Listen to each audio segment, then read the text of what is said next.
Ребята, всем приветик, и вы снова со мной. Так что сегодня будут бальные танцы. Я расскажу, как делать правильно, а как делать неправильно. Вот, погнали. 2, 1. Сегодня я покажу, как делать правильно и правильно, но просто как будет красивее. Это движение в самбе называется коса. Вроде бы, да. Вот так вот. Я ее танцую сейчас. А до этого я танцевала раз, два, три и четыре.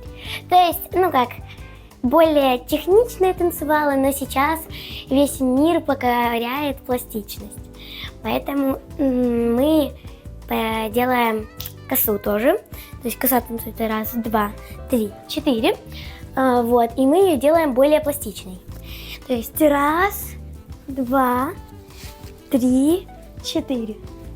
Волну делаем во время косы делаем волну.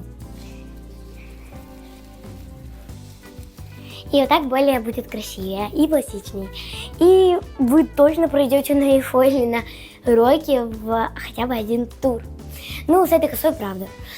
Подписывайтесь на меня и на мой YouTube, потому что здесь самые интересные ролики. Мы здесь будем разбирать всякие движения, как делать правильно в гимнастике или в танцах. Будем делать всякие разминочки и всякие учить трендики. Вот, так что подписывайтесь, и может быть следующее видео выйдет Red флаги в бальных.